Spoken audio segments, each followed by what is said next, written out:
the story of the 20th century is the triumph of freedom, what will the story of the 21st century be?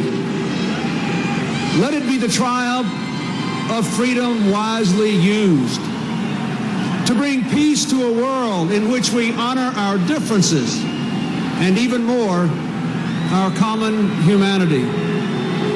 Such a triumph will require great efforts from us all. It will require us to stand against the forces of hatred and bigotry, terror and destruction. It will require us to continue to prosper, to alleviate poverty, to better balance the demands of work and family, and to serve each of us in our communities. It will require us to take better care of our environment. It will require us to make further breakthroughs in science and technology, to cure dread diseases, heal broken bodies, lengthen life, and unlock secrets from global warming to the black holes in the universe.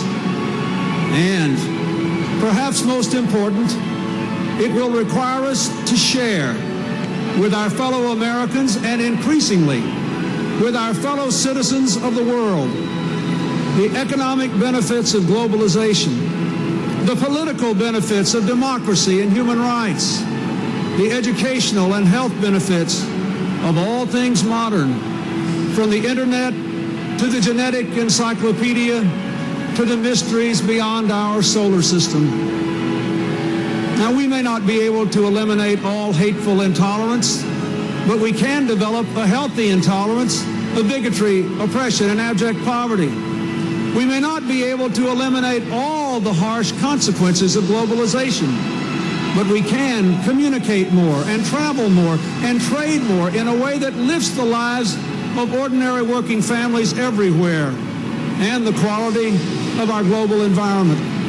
We may not be able to eliminate all the failures of government and international institutions, but we can certainly strengthen democracy so all children are prepared for the 21st century world and protected from its harshest side effects.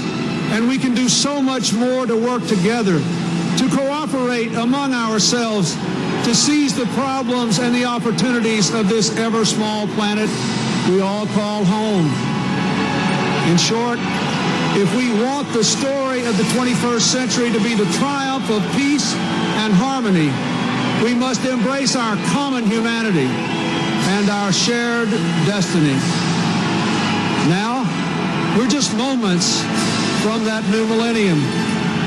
2 centuries ago, as the framers were crafting our Constitution, Benjamin Franklin was often seen in Independence Hall, looking at a painting of the sun low on the horizon.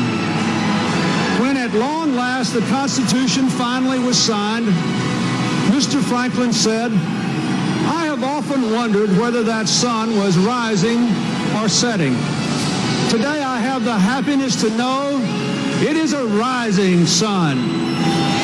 Well, 2 centuries later, we know the sun will always rise on America as long as each new generation lights the fire of freedom.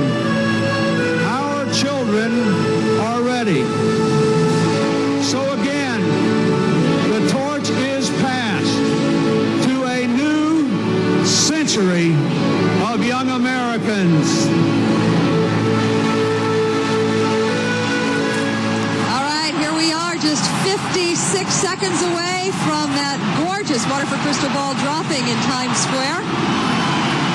And Paula, remarks by the president expressing doubtless sentiments shared by millions of Americans, but perhaps his mood a bit out of phase, certainly with the one you see here in Times Square. We're down to almost 30 seconds as the countdown will begin and the ball will begin to drop.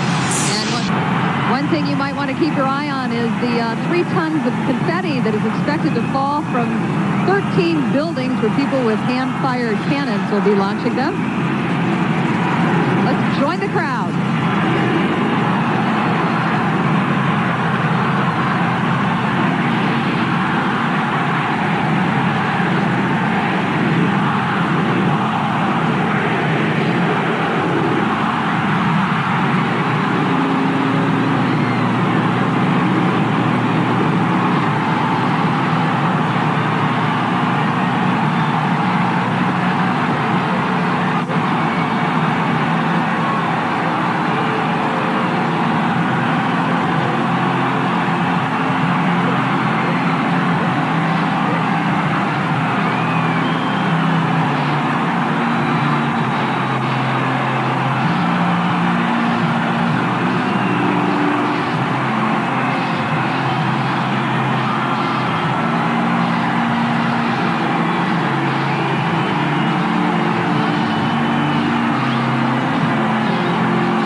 getting buried in a sea of confetti here. Happy New Year. Wow, what a show. We know how to put on a show here, don't we, in New York City? People should know that all this confetti, the tons of it, is literally shot from guns. You could, as the fireworks went, so did those guns and fired this stuff into the air. And we're 26 stories above the street. As you can see, it's everywhere here. It is everywhere. Now, since people don't quite have smell-o-vision yet, they don't understand, in addition to these little pieces of paper that are being shot out of the cannons, that is, there are also some sense, what are they calling them? Sense strips, sensoriums. Yeah, they're distributing paper squares larger than these pieces of confetti that contain what is being called a world olfactory sculpture by somebody. And the artist is said to have consulted with officials of 230 nations to identify a scent from tree, flower, grass, or herb that is significant to each land. And then apparently they gathered the oils and created this scent. And if you want to find out more about this, and I can't imagine why you would, you can check out a website called www.worldsensorium.com.